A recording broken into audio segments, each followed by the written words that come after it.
जय गुरु जी संगत जी। शुक्राना गुरु जी की। गुरु जी महाराज जी के सिंह चरण कमलों में कोटि कोटि प्रणाम करता हूँ। साथ ही मेरी प्यारी संगत को भी सादर नमस्कार करता हूँ। संगत जी, गुरु जी महाराज जी के दरबार में बहुत ही पुराने अंकल का सत्संग सुनाने के लिए हाजिर हूँ। तो आप सभी संगत लोग गुरु जी महाराज के दरबार में जय गुरु जी लिखकर हाजिरी जरूर लगाएं संगत जी। साथ ही सत्संग को हमारे गुरु परिवार में शेयर भी जरूर करें, ताकि गुरु जी महाराज जी का आशीर्वाद हमारे पूरे संगत परिवार पर हमेशा बनी रहे। संगत जी, जिसने अभी तक गुरुजी महाराज जी के चैनल को सब्सक्राइब नहीं किया है, सब्सक्राइब भी जरूर करें। साथ ही बेल आइकन घंटी को भी दबाएं, ताकि आपको सत्संग की नोटिफिकेशन मिलती रहे। संगत जी, सत्संग सुनाने से पहले मैं गुरु मंत्र का जप करता हूँ।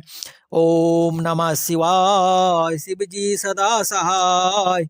ओम नमः शिवाय, गुरु जी सदा सहाय। जय गुरु जी की। शुक्राना गुरु जी की। तो संगत जी, यह एक बहुत ही पुराने डॉक्टर अंकल का सत्संग है।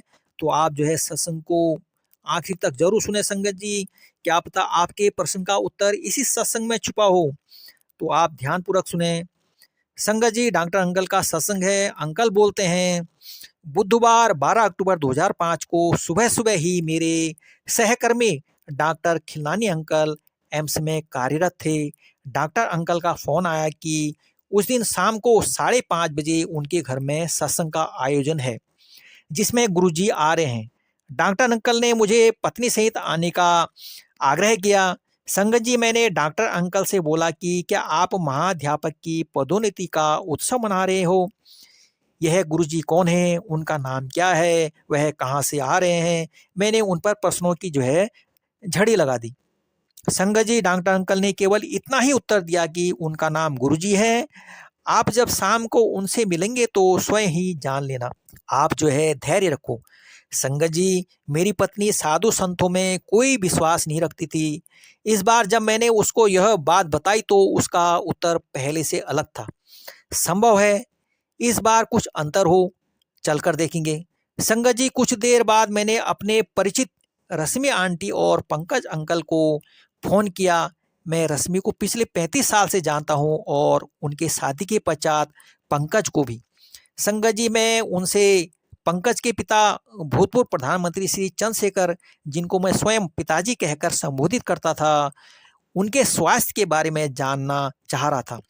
संगत जी, पंकज अंकल ने कहा कि वह एम्स के एक निजी रूम में टेस्ट के लिए एडमिट है। यह सुनते ही मैं उनके पास गया।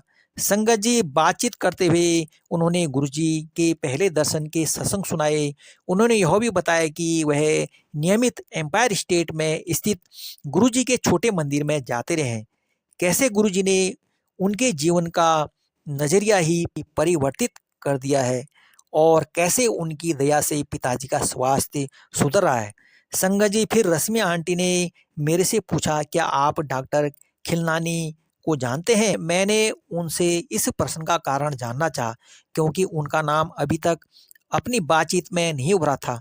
रश्मि आंटी ने उत्तर दिया, आज शाम को उनके यहाँ पर सत्संग है और हमें गुरुजी महाराज जी को उनके घर लाना है। संगत जी, मैंने उत्सुक होकर प्रश्न किया कि यह गुरुजी कौन है और उनका नाम क्या है।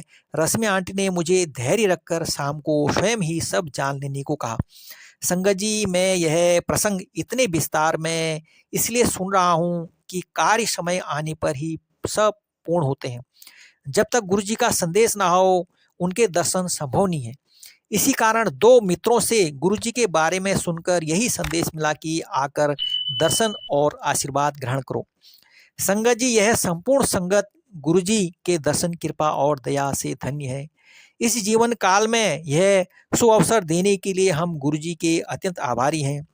संगत जी, मैंने घर आकर अपनी पत्नी स्मिता को जब इस पूरे घटनाक्रम के बारे में बताया तो मेरी भांति उसकी भी उत्सुकता बढ़ गई। हम अपने घर में रुक ना सके और ठीक 5 बजे डॉक्टर खिलनानी के घर पहुंच गए। संगत जी, वहां पर हम सबसे पहले पहुंचने वालों में थे। थोड़ी देर में रश्मि आंटी और पंकज अंकल रंगीन वस्त्र धारण किए हुए एक अति सुंदर युवक को लेकर आए। वह तेजी से चलते हुए अंदर आए और उन्हें एक शोभनीय कुर्सी पर आसीन किया गया। संगत जी, हमने अनुमान लगाया कि गुरुजी यही होंगे। जैसे हम उनके निकट पहुंचे रश्मि आंटी ने मेरा और मेरी पत्नी का परिचय करवाया। संगत जी, गुरुजी ने मुझे देखकर तुरंत बोले, डॉक्टर तुसी बाहर जाओ। मैंने अपनी पत्नी के कान पर फुसफुसा कर कहा कि चलो चलते हैं, यह हमें इधर नहीं चाहते हैं, और हम कक्ष से बाहर जाने लगे। संगत जी, रश्मि आंटी ने तुरंत हमको वापस बुलाकर गुरुजी के कथन का अर्थ बताया। गुरुजी हमें भारत से बाहर विदेश में देख रहे हैं। विदेश में हमारा भविष्य अति उज्जवल है। चिंता मुक्त शांत भाव से हम गुरुजी के चरणों में बैठ गए। संगत जी, वहाँ पर 250-300 सत्संगी आए होंगे। उनमें से कई लोग पहली बार आए थे और अधिकतर मेरे सहकर्मी थे। संगत जी, गुरुजी के आदेश पर पुराने संगत लोग अपने अनुभव बता रहे थे। विषयों की कोई कमी नहीं थी। बच्चों की शिक्षा, विवाह, गर्भधारण, अस्थमा, हृदय रोग, स्नायु और कर्कट रोग जैसे असाधारण रोगों से चमत्कारिक निवारण इत्यादि। संगत जी, सब साधारण रूप से इन सब पर कोई भी विश्वास नहीं करता, परंतु यह तो रोगियों और उनके परिवारों के निजी अनुभव थे। सबके स्वास्थ्य में सुधार आया था। बीच में कभी-कभी गुरुजी बोलते थे कि इसका भौतिक रूप देखो, कष्ट कैसे घट रहे हैं। संगत जी, उस दिन से गुरुजी के साथ हमारा संपर्क बन गया। अब हर दिन एक नए आविष्कार का दिन होता है, आत्मबोध और आत्मज्ञान का दिन। संगत जी, जब हम दिल्ली में होते हैं, हम छोटे मंदिर प्रत्येक बृहस्पतिवार और रविवार को आते रहते हैं। मुझे अपने कार्य के संदर्भ में अक्सर बाहर जाना पड़ता है, यात्राएं करनी पड़ती हैं, पर संगत जी, मानो कोई चुंबकीय शक्ति हमें इस स्थान पर खींच लाती है। भीतर से उत्सुकता होती है और इससे पहले कि हम कुछ सोचें, हम गुरुजी के दर्शन हेतु जा रहे होते हैं। जय गुरुजी की, शुक्राना गुरुजी। तो संगत जी, यह था अंकल का बहुत ही प्यारा सत्संग। तो देखो संगत जी, गुरुजी के दरबार में जो भी आता है वह अपनी मर्जी से नहीं आता, उसको तो है गुरुजी ही बुलाते हैं। जब उसका समय आता है तो गुरुजी उसको जो है स्वयं बुलाते हैं। आप चाहे कितनी भी कोशिश कर लो बड़े मंदिर जाने के लिए, कभी आपको जो है टाइम नहीं मिलेगा, कभी आपको कुछ नहीं मिलेगा, क्योंकि आपका उस समय जो है समय नहीं आया है। जब आपका समय आता है तो आपका समय अपने आप ही निकल जाता है संगत जी। तो इसी प्रकार ये जो है अंकल जी का सत्संग था। तो कैसे गुरुजी महाराज अपने भक्तों को मिलाते हैं एक दूसरे से। तो संगत जी, आप अपने परिवार के साथ स्वस्थ रहें, सुखी से रहें और खुशी से रहें। जय गुरुजी की, शुक्राना गुरुजी की। अब मैं मंत्र का जप करता हूँ। ओम नमः शिवाय, शिव जी सदा सहाय। ओम नमः शिवाय, गुरुजी सदा सहाय।